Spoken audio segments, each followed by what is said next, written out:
Hello everyone. In this video lecture we are going to solve some MCQ. Here first one, expansion during heating. जब हम किसी body को heat करेंगे तो उसमें एक्सपेंशन होगा और due to that expansion there is a generally decrease the density of the material. So in this case A option जो है वो करेक्ट ऑप्शन होगी because density is mass divided by volume. As you heat something up the volume increases so the density decreases. जो density होती है वो हमारे पास होता है मास पर यूनिट वॉल्यूम. जैसे हम किसी बॉडी को हीट करेंगे तो उसके वॉल्यूम में इंक्रीज होगा सो उसकी डेंसिटी जो होगी वो डिक्रीज होगी. So in this question A option is the correct option. Expansion during heating generally decrease the density of a material. Next question, which of the following will expand the most for same rise in temperature. अगर हम temperature को same rise करें तो हमारे पास तीन option है, aluminium, would, glass. इसमें से जो एल्यूमिनियम है वो ज़्यादा एक्सपैंड करेगी. इसके पीछे रीज़न होगा क्योंकि जो एल्यूमिनियम होता है, aluminium rod will show maximum expansion because the coefficient of linear expansion is maximum for aluminium. Aluminium road जो है वो ज़्यादा एक्सपेंशन शो करेगी, ज़्यादा एक्सपैंड होगा क्योंकि जो कोएफिशिएंट ऑफ लीनियर एक्सपेंशन है वो मैक्सिमम होता है फॉर एल्यूमिनियम के लिए और उसकी वैल्यू होती है 24 टाइम्स 10⁻⁻⁶ पर degree Celsius. So in this question A is the correct option. Aluminium expand most for the same rise in temperature. Next question, a metal sheet with a circular hole is heated.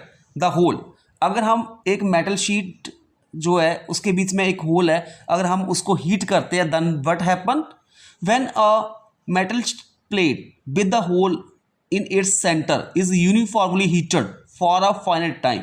The diameter of the hole will generally expand.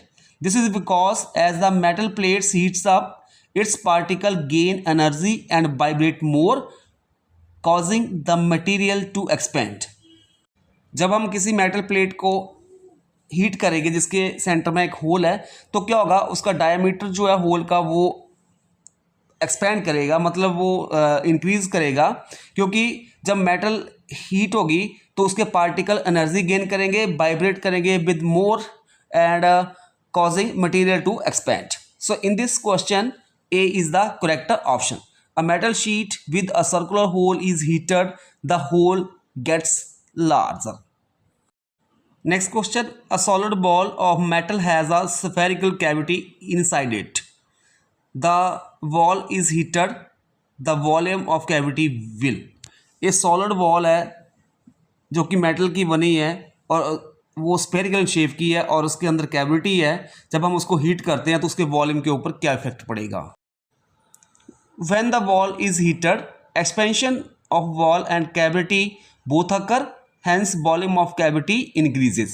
जब हम किसी wall को heat करेंगे तो expansion होगा और जिसके कारण जो वॉल और कैविटी बोथ आपके पास वो एक्सपेंड करेंगे, जिससे क्या होगा कि वॉल्यूम जो कैविटी का है that is increase.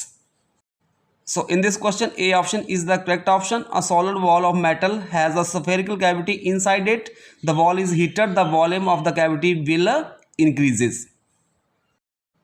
Next question, heat is transmitted from higher to lower temperature through actual mass motion of the molecules. क्वेश्चन में गिवन है हीट जो ट्रांसफर हो रही है from higher to lower temperature और इसमें जो मॉलिक्यूल्स हैं उनका मोशन भी कंसिडर किया गया. मतलब मॉलिक्यूल्स जो है वो एक प्लेस से दूसरे प्लेस तक जा रहे हैं, मतलब ट्रांसफर कर रहे हैं. मतलब यहाँ पे actual movement of the particle है. तो जहाँ पे actual movement of the particle होता है for the transmission of heat then that process is known as a convection. So here A is the correct option. Next question, good absorber of heats are good emitter. So here A is the correct option. Next question, the latent heat of vaporization of a substance is always.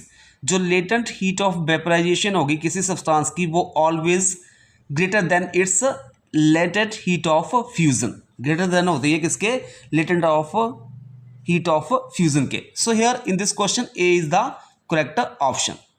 The latent heat of vaporization of a substance is always greater than its latent heat of fusion. Next question, Newton's law of cooling is applicable for. जो Newton law of cooling है वो applicable होता है only for, here in this question A option is the correct option, small excess of temperature over the surrounding.